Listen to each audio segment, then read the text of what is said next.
It's a War Dragon time, RPW here. We're going to be going over the Summerkai season and all the things that you need to know to help you better make your decision on what you should do this season. So we're going to be going over the structure, the prizes, what's best for you specifically, and then what each dragon has to offer. So jumping in already, we can already see all the prizes lined up in the Summerkai season. Of course, the first is going to be your Summerkai season base boost branch, Dreth, Skorpa, Lolani, and then of course you can already see the Mythics as well. And last but not least, the Summerkai season egg token bonus branch. Now notice there's not a key on that, but there are locks on each of the Mythics. So if you want to get a Mythic, you're going to have to unlock 3 of the primary branches in prizing, which are going to be the first ones you see here with the little lock keys. All right, so you'll already notice that I got Dreth as far as the first line already, and that was just simply opening up a few chests and collecting up the little thank you prize they put out for Summerkai season. So I was able to get Dreth at the 50% off marker. Now they used to be much cheaper in the very beginning, so you'd really see like, ooh, this is really cheap. But then as you would go further and further in, it would just seem expensive. So I think they're doing this new pricing change seems a little bit crazy up front, but I think it's going to encourage players to continue on their branch as they see that price start to drop off in the last page. Now that is of course only on the dragons themselves. They've not done the new pricing branching system on the other prizes like that. So I'm just saying that is a pretty cool way to kind of encourage you to finish your dragon. Now, one of the things is you should definitely go for after you've worked on the 50% off dragon in the first 2 weeks, you need to jump in and start on that token bonus. Nobody ever has too many tokens unless you're at the end of the branch, like you're completely done breeding. You always need those extra tokens. So after you've done your 50% off, guys, I suggest everybody jumps in and start working on the egg token bonus branch. And again, we'll go over that a little bit later. But look, in this branch, you're going to get things like energy packs and inner fires, which you will not find in any other prize branching. So that is why I know another good reason why you should really be working on this.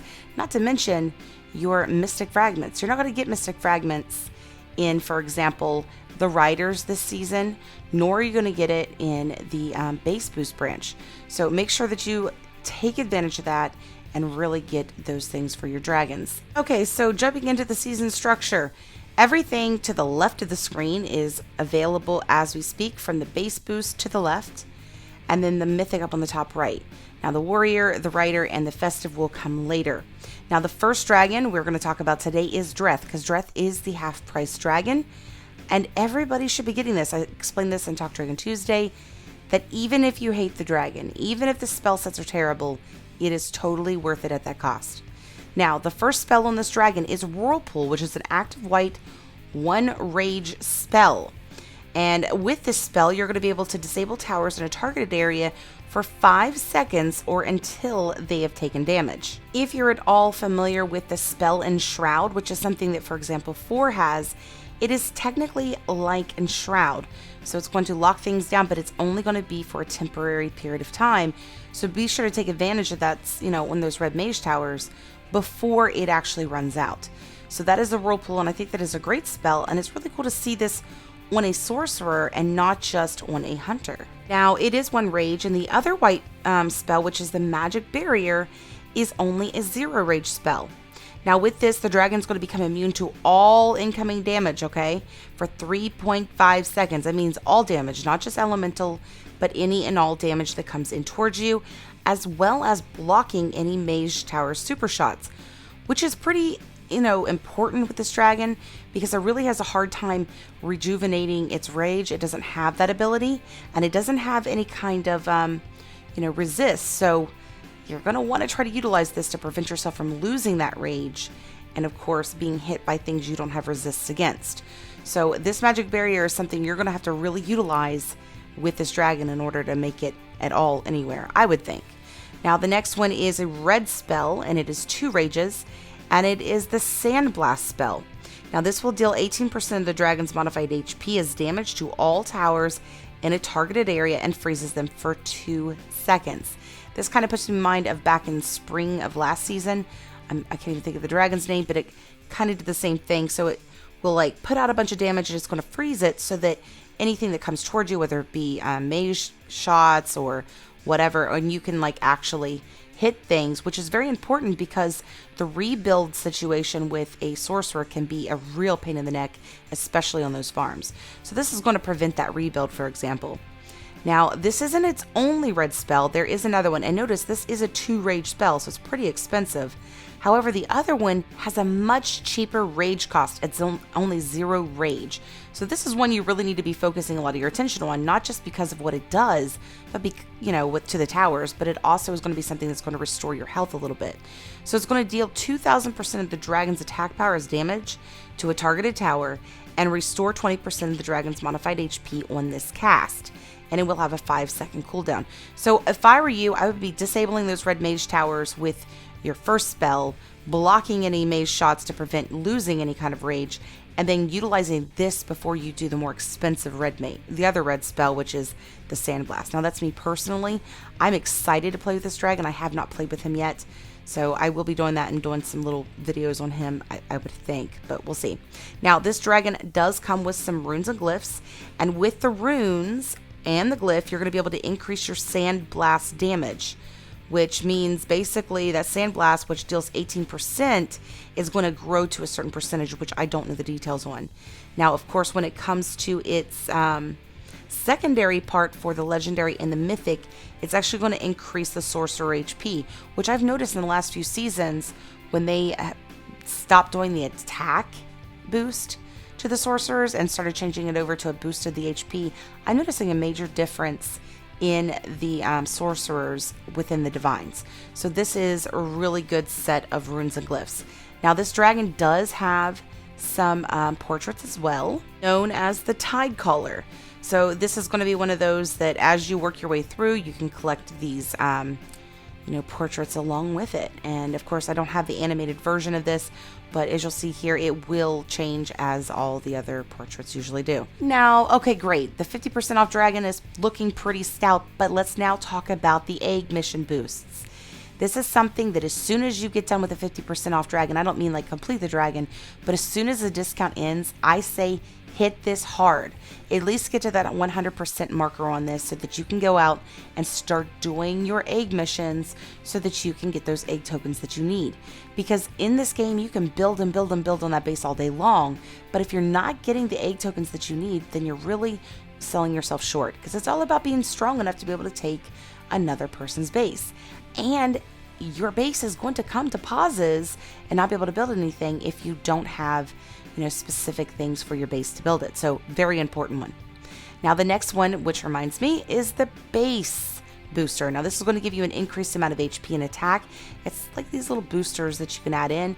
Now keep in mind with this one, it's only seasonal. So unless you're going for 2 mythics, I don't even think you should really be going for this season, because they've changed the time frame as to when this begins to the beginning of the season and will end at the end of the season. So if you have already worked on last season's, it's not going to double up. It's not going to extend out. So this is one I would really avoid unless you're trying to get that second mythic. All right, so let's go ahead and jump into Skorpa. Skorpa is a dragon that is a fire element, and he is a hunter dragon. Now, this dragon is quite beautiful. It looks a lot like, I said an angelfish the other day, or so, I said it wrong, but somebody else corrected me, and I can't remember what they said now.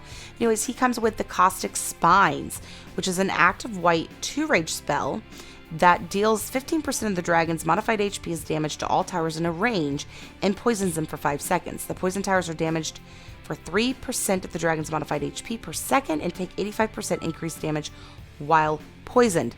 Now this kind of makes me think of something that like Gunner would have. So I'm not for sure yet because I'm not playing it. It just seems like a really great spell set. Now the next one is going to be Enshroud. Now this is an active white 1 rage spell, and upon activation, Enshroud immediately conceals the dragon as they fly at 150% of their normal speed for a total of 4 seconds. The spell will go into a 3-second cooldown when the cloaking ends. So just like Cloak, it's going to allow you to cloak, except this is a white spell, so nothing's going to stop you, and you will speed up as you go through. So this is a good way to even, divert over towers that you may not be able to really do anything with, so that somebody behind you can take care of those. So that is Enshroud. Now the next one is going to be Blood Fury, which is an active blue 1 rage spell where the dragon's rage regeneration is now slowed by 90% of the spell's 4-second duration. Now, using this spell, of course, will gain you 3 rage. So yeah, of course, you're going to slow down by 90%, but you're going to be granted back 3 rage for a net of 2+ rage for just, utilizing it. Now, destroying a tower will heal the dragon for 20% of the damage done to this tower as well. Now, with this being said, I don't know how, much of a cooldown it has. It does not say. And then the Adaptive Flak Resist, which is an active yellow 0 rage spell. And basically, it just means you could change out your adaptability for your different flaks out there. Now, keep in mind with this spell set, it is going to be an interesting one to see. It seems like it might be a little bit challenging, but I think this is going to be a pretty solid hunter. I think he's going to be a lot like flying Abron, for example. I'm not spell-wise, but that type of potential. So I think he's going to be a pretty cool hunter, and I think any of you that decide to get him will be quite pleased. Now, he is going to have runes and glyphs that is called the Rune of Venom. All of these will increase his Enshroud duration. And then, of course, the legendary and the mythic glyph will also increase his hunter attack. So again, another solid set of runes and glyphs here as well. Now, Skorpa. Skorpa's portraits are going to be this guy called the Coastal Hunter. And of course, he will evolve into something a little bigger. He's got this really cool blue, hinge to him. I kind of think of the Avatar movie. So pretty cool. Now, Lolani is the rider, the defensive rider of this season, and just like the dragon, she's going to cost you 30,000 sigils in order to finish her. Now, she is a defensive rider. She comes with her own portraits as well, and in her line, you're going to be able to get earth, ice, and fire shards for building up her stuff. Now, here is her skill tree. I'll go ahead and let this play for a little bit while I talk about Lolani. In her first skill, she's got tower attack, then another tower attack, a tower HP, a lumber mill production, hog farm production, which is pretty cool, tower attack, tower HP, tower attack, tower HP, tower attack, tower HP, and building upgrade time. So any of you that are new to the whole defensive rider situation, as you can see, you're going to be able to increase your percentage rate on each of these things as you level her up. All right, so let's go ahead and jump into the mythic, the first mythic, which looks like a head of lettuce of some sort. And his name is Meglock. Now, Meglock comes with the first spell known as the Apex Predator, which is actually a pretty cool spell. So with this spell, you're going to be able to alternate between what they call the Primordial Breath and the Primal Shield. Now, the Primordial Breath is also a 0 rage spell, which is going to allow the Dragon's Breath attack to deal 100% increased damage for 4 seconds with a 2-second cooldown. Then you could swap it over for the Primal Shield, where it'll give you 100% of the modified HP for 3 seconds. So it's a pretty cool way to go from being able to throw out really hard amounts of stuff and then protect yourself. But I think basically this is just going to be another one of those overpowered warriors that I would probably fall asleep to. But anyways, yes, a pretty awesome shield. It does have a 7-second cooldown between its spellcast though. Now, Tangling Kelp is an active white 2 rage spell that deals 5% of the dragon's modified HP as damage to all nearby towers and freezes them for 3.5 seconds. Frozen towers will take 30% additional damage after being hit. Again, it kind of makes me think of last spring's dragons. I can't think of the dragon's name for some reason, but there was a dragon that had something similar to this as well. It's going to really allow you to freeze those. I know one thing I used to do with the dragon I'm talking about is you could actually freeze the things and then go back and actually focus in on one of them and keep them frozen. It was pretty cool. So that is one great thing about this spell, is the freeze, the ability to freeze these things at the same time. I'd be hitting up those mage towers first. I'll tell you that right now. All right, so let's go ahead and jump into the next spell set, which is a very familiar one. It is Regenerate, which is a blue 0 rage spell that you can spam over and over again to rejuvenate your health. This will regenerate 31% of the dragon's modified HP over the spell's 2-second cooldown, but it does have duration, but it does have a 4-second cooldown. But again, guys, you can completely spam this with that 0 rage as long as there's no blue mage towers nearby. Now, this dragon does have Dark Flak Resist. With this resist, you're going to be able to reduce any damage done by Dark Flaks by 70%. Do I think this is a good dragon? Of course it's a good dragon. Most warriors are pretty beastly. They're just slow. and boring for me. So I think this is going to be a great dragon if you need something that's going to help you out against, let's say you're not the highest level and you're in a higher league, altogether and going up against big guys. This might be a useful dragon for you, I would think. But again, it's a warrior, and I just want to fall asleep when I fly the warriors. I can't help it. They make me tired, and maybe it's because I only get between 3 and 5 hours of sleep at night this time of year. As you can tell, I'm very tired right now as we speak. Now, this dragon does come with some runes and glyphs. That the runes and glyphs are going to be decreasing regeneration cooldown, and then of course the mythic and the legendary are going to also add in increased warrior HP as well. All right, we are on our final dragon, which if you guys don't remember, we kind of went over her in a earlier video I did, which is Namaka, and this is the imaging from that. And guess what? I was right. I guessed it correct. It is an ice dragon after all. So this is the new invoker. And with her, you're going to be able to get these new spells known as the Elemental Resist, the Deflecting Gale, the Cresting Wave, and its Invoke spell is Freeze. Now, the way I said that before, I'm realizing was a little bit off. So what it is Invoke isn't the spell, that is just the type of spell that it can use, and then each invoking dragon will have a specific spell that goes to that invoke. So with this dragon, it has the Freeze, which is, again, passive yellow. Now let's go over each one. Now the Elemental Resist, as most of you might already know, just means you're going to be able to decrease any damage that you take in by 50% against anything that is like flax and beam attacks. So this is a great one to have, especially on those bases out there as you get higher up, because pretty much everybody has elements. So this dragon wouldn't really have much of a resist when it comes to going through the bases on the invaders, but I'm sure he also has some pretty awesome HP and spell sets to help him through those. But again, now the next one is going to be the Deflecting Gale, which is an active white 2-rage spell. Now the dragon dodges all incoming projectile attacks and super shots and deals 33.5% of his modified HP as damage to all the nearby towers per second for the spell's 5-second duration. The spell will also instantly reload the dragon's ammo. Now, the reason that's a very important thing to know about is because with this dragon, it's the tap, tap, tap, boom method I was explaining in my earlier video, where every time you use those 4, you have to wait for it to refill. By activating this specific spell, you're going to be able to actually instantly refill it all. Now, this will have, of course, a 8-second cooldown as well.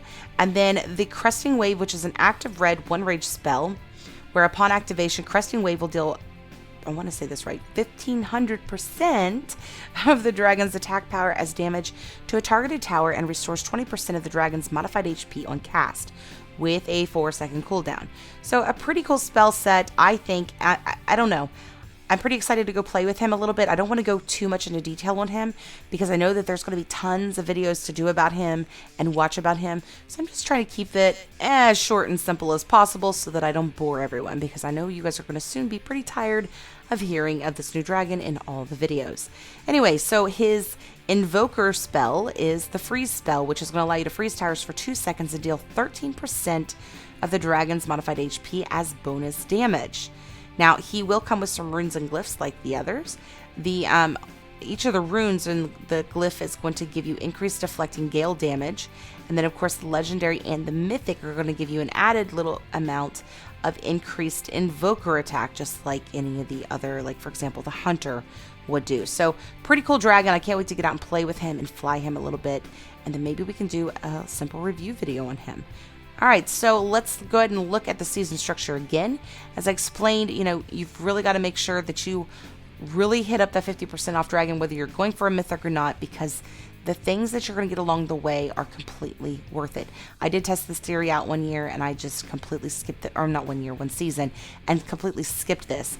And my prizes were not my prizes, but my points were not as good as normal that season, because I really set myself up for delayed amounts. So you got to be careful even whenever you're saving back sigils for this reason. it can delay things and prevent you from making, the scores you would want to get those prizes in the events itself. Now, I have put together a few little guides here for everyone. If you are a low league player, a low level player, I've created you an RPW suggestion prize path. And don't worry, those of you that are mid-range and high range, I've made one for you as well. And what you're going to do in this path is, as you'll see here, week 1 and 2, you're going to go for the 50% off dragon, which is Dreth. And you're going to go as far as you can. You may not finish him, just go as far as possible. Weeks 3 and 4, you're going to go for the egg token branch the first half. If you're low league, low level player, it's going to take you a little longer than some others if you're not spending any money. So that's why I'm giving you a total of 2 weeks. Now, of course, the next thing is in weeks 3 and 4, you're going to continue that 50% off dragon known as Dreth. He won't be 50% off anymore, but there's no point in wasting your progression, and this dragon is going to get cheaper as you go. So you're better off continuing that path than to start a whole new one. Now, weeks 5 and 6, you are going to finish your other half of the egg token branch. You do not have to do the 125%, but I suggest it if you are doing your egg missions because this can be very, very useful. All right, so weeks 7 and 8, you're going to continue the Dragon Dreth and hopefully get him finished. Now, if after that you find that you've got more stuff, they should have everything else released by then, and you can continue to decide from there. All right, guys, so this season is just beginning, or the event is just beginning, so I'm going to hop in there in just a moment. Let's go ahead and quickly run through the mid and high level, which I don't think you guys need serious explanations on. All right, so when it comes to the mid-league, mid-level players, I'm going to suggest that you start out the same way, hit the 50% off dragon for the first 2 weeks. Then you're going to jump over and finish the entire egg bonus because you really need to be getting those egg tokens in. Once you get to week 6, start saving back those sigils. And then after they've released the information on the Festive Dragon, you can make a decision on what you want to do, what specific branch you want to go for. Once you've decided on what dragon you want, go for that branch and push all the way to the end. And then as you finish, if you have any more time in the season, anything else you earn, go back and finish that 50% off dragon. That's what I would do if you are in the mid-league, mid-tier range. However, let's say you're a big spender or you're a big player in the big leagues where you're getting lots of, great, team achievements and, team prize ranks, then I would push for the Mythic. So week 1 and 2, I would go for, of course, your 50% off dragon, just like everyone else. Then I would push to finish up your egg token branch and any of the last little bit that you might need to get with Dreth for weeks 3 and 4. Now, once you go into week 5 and 6, I would work on Skorpa, the base boost, or Lolani. However, I don't believe in the base boost, so I would go with one of the other two. And I really would prefer seeing people go for Skorpa just because of those egg tokens. Then I would choose your third key and go for that Mythic. All right, guys, that is it for today. I have a special video coming up with a friend of mine. We're going to be talking about the dragons and our personal opinion on them. So that should be coming out in the near future. But until I see you guys again, make sure you guys have fun and happy hunting.